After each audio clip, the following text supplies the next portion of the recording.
In the golden land of Egypt, beneath towering statues and blazing desert sun, a shadow fell across the hearts of the people. Pharaoh, the most feared man in the kingdom, had spoken a command soaked in cruelty. His words echoed through the palace halls, down the stone streets, into the homes of every Hebrew family. Mothers clutched their newborn sons, hiding them in dark corners.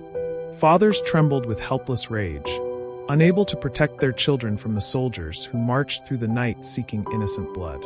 Fear didn't just spread, it suffocated.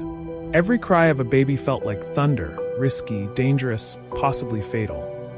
But in one small, humble house, something different happened. A miracle rested in a woven blanket. A beautiful baby boy with soft crying eyes and a destiny far bigger than the danger around him. Jochebed held her newborn son close to her chest, her hands trembling yet determined. She knew this child was special. Something in his quiet gaze felt chosen, set apart by God. For 3 months, she hid him. Every sound was a threat. Every footstep outside made her heart stop. She muffled his cries, rocked him through sleepless nights, and prayed with whispering lips that God would shield him. But as the boy grew stronger, his voice grew louder. The walls could no longer contain him, and danger crept ever closer. Jochebed realized with breaking heart that she could no longer hide him herself, but she could still save him. With shaking hands and a mother's relentless courage, Jochebed crafted a basket from reeds. She sealed every crack with tar and pitch, whispering prayers with every stroke. This was not just a basket, it was a lifeboat of faith. The small basket slowly transformed into something sacred, not just a container, but a vessel of hope carrying the future of a nation. She laid her baby inside, wrapped in soft linen kissed with tears. Jochebed adjusted the blankets around him and paused, her chest rising and falling in painful silence. This was the hardest thing she had ever done. With the basket in her arms, she stepped outside into the breaking dawn. The sky was still blue and silent, yet her heart pounded like thunder. Every shadow felt like danger. Every passing guard felt like a threat. The Nile flowed before her, wide and uncertain. Placing her child on the river felt like tearing her heart in two, yet she did it, because love sometimes means letting go.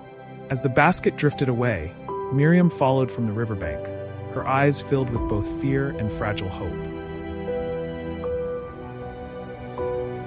Farther down the Nile, the royal daughter of Pharaoh stepped into the waters to bathe. The sun glimmered on her gold jewelry as her servants laughed softly beside her. Then she saw it, a basket floating gently among the reeds. Curiosity turned into compassion the moment she opened it.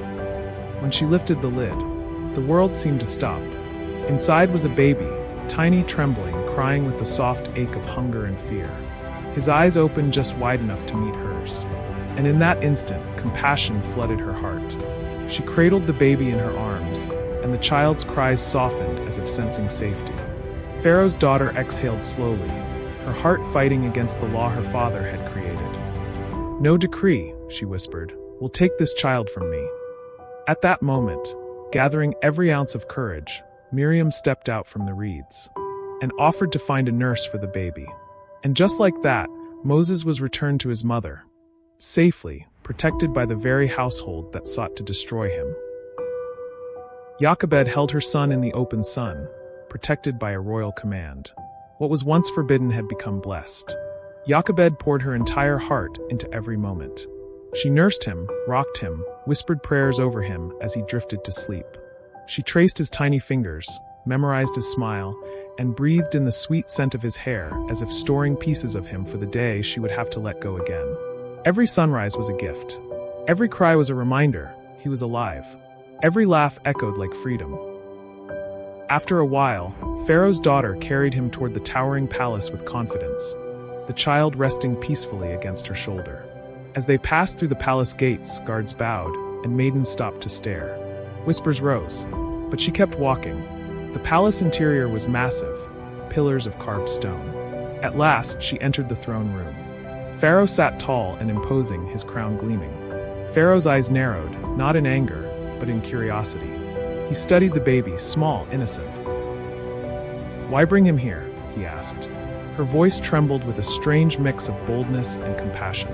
Because I wish to keep him, raise him as my own. If this is your desire, Pharaoh said, then so be it. I will call him Moses. The name echoed through the hall, Moses. Drawn out, delivered, chosen. From that moment, Moses became a child of the palace.